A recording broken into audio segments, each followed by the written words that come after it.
Students, welcome to legal edge after college. मैं हूं निशा अहिरवार और आज मैं आपको बताऊंगी how to crack CLAT PG 2024 in less than 50 days.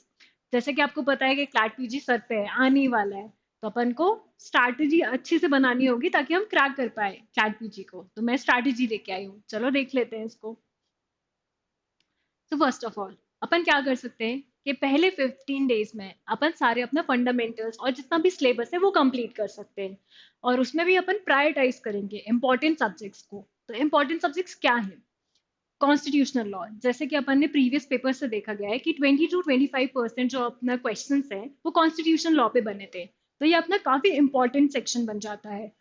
ठीक है, तो ये अपन को कवर करना ही है, इस पे फोकस रखना ही है, ये छोड़ नहीं सकते, ये अपन को करना ही है।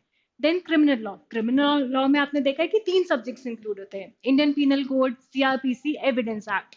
तो ये ऑलरेडी 3 सब्जेक्ट्स का कंपाइलेशन है, तो ये वैसे ही इंपॉर्टेंट हो जाता है। प्लस अपन ने सैम्पल पेपर में देखा है अभी क्लैट पीजी के कि उनने 2 पैसेजेस दिए हैं क्रिमिनल लॉ पे। तो ये बहुत इंपॉर्टेंट है, इसको बिल्कुल मत छोड़ना। देन आता है जूरिस्प्रूडेंस। जूरिस्प्रूडेंस भी बहुत इंपॉर्टेंट है, इसमें एक पैसेज एक्सपेक्टेड है, तो आप प्लीज जूरिस्प्रूडेंस को ना छोड़िए। इसकी थ्योरीज, इसमें कौन से ऑथर्स हैं, स्कूल्स, जूरिस्ट, ये सारी चीजें अपन को करना ही है। ठीक है, एक सेकेंड।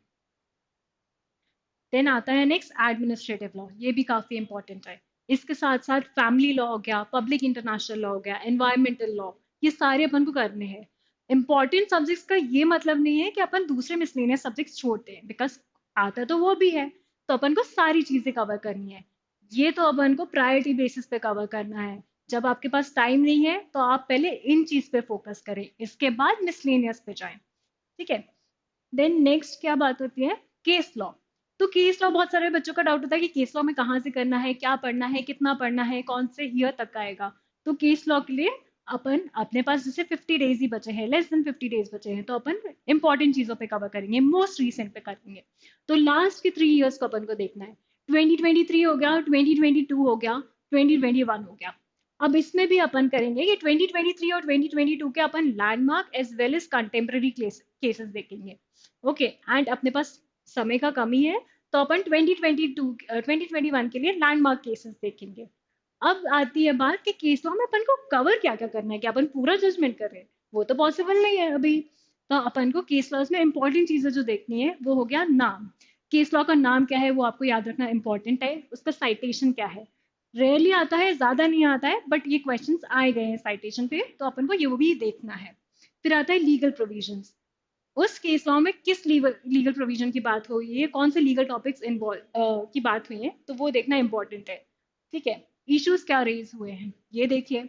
बेंचेस कौन से इन्वॉल्व है, कौन से जज ने क्या ओपिनियन दिया, कोई सा जज है जिसने डिसेंटिंग ओपिनियन दिया, ये सब चीजें भी पूछी जाती है, आप मॉक में भी देख रहे होंगे, तो ये भी इंपॉर्टेंट है अपने लिए। Then ratio of course important है। And referred cases. अब रेफर्ड केसेस क्या है?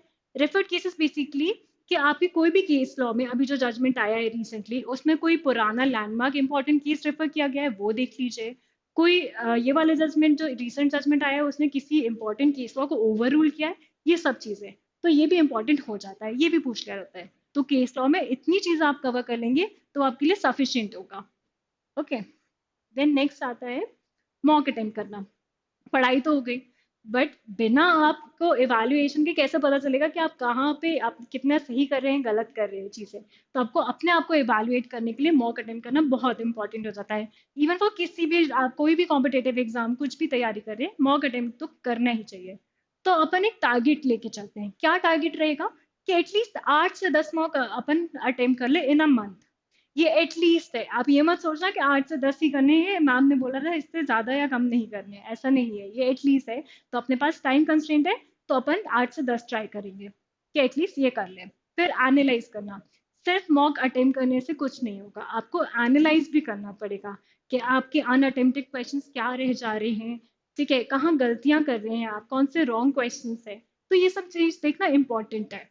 तो आप जो भी एक मॉक अटेम्प्ट करें उसको एनालाइज करो कि क्या अनअटेम्प्टेड क्वेश्चन से कौन से रह गए थे, मिस्टेक्स कहाँ कर रहे हो, क्यों कर रहे हो, क्या वो लीगल प्रोविजन नहीं आता, फंडामेंटल्स क्लियर नहीं है, या आपको केस लॉ याद नहीं हो रहा, जूरिस्ट का नाम याद नहीं हो रहा, प्रॉब्लम कहाँ हो रही है, उस चीज को एनालाइज करो, उस क्वेश्चन को एनालाइज करो, फिर उस पर रिसर्च करो थोड़ा सा, आप स्टडी मटेरियल उठा लो, लाइव कोई भी क्लासेस है वो देख लो, या रिकॉर्डेड क्लासेस देख लो, बट वो चीज़ का वो पर्टिकुलर लीगल टॉपिक या जो भी कंसर्निंग टॉपिक है वो आप अच्छे से वापस उसको पढ़ाई कर लो, उसको रिवाइज कर लो, एंड देन अपन लास्ट में क्या करेंगे, री अटेम्प्ट करेंगे।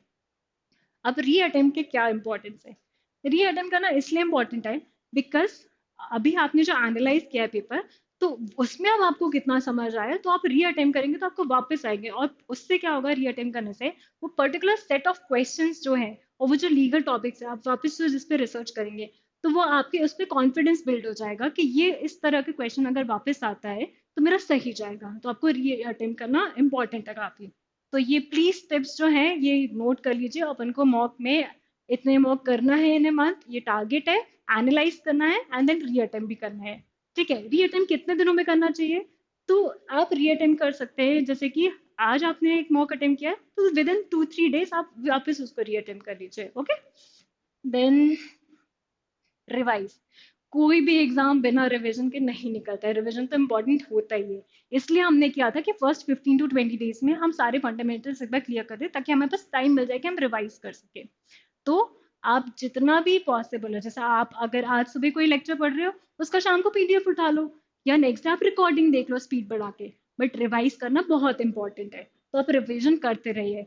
रिविजन इसलिए भी इस पेपर के लिए इंपॉर्टेंट है बिकॉज जैसे आपने बहुत सारे केस लॉज है, आपको ओवरवेलमिंग लगेगा कि इतने सारे केस लॉज है मैं कैसे करूं, याद नहीं हो रहा चीजें क्या हो रही है, तो उसका कोई ऐसा शॉर्टकट नहीं है, बट एक ही ट्रिक है कि आपको रिवाइज करते रहना पड़ेगा।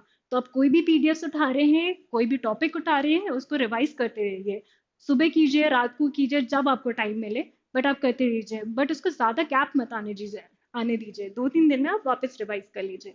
Alright, then the last thing, जूरिसडिटस।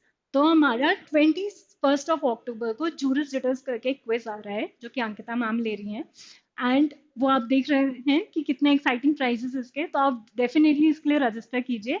ये स्पेशली डिजाइन है फॉर जूरी स्टूडेंट्स, तो आपको इसके जूरी स्टूडेंट्स के एक्स्ट्रा क्वेश्चंस मिल जाएंगे, तो ये काफी इंपॉर्टेंट रहेगा आपकी तैयारी के लिए, तो आप प्लीज इसको रजिस्टर कीजिए और ये अटेम्प्ट जरूर कीजिएगा। Thank you so much guys, all the very best and do well.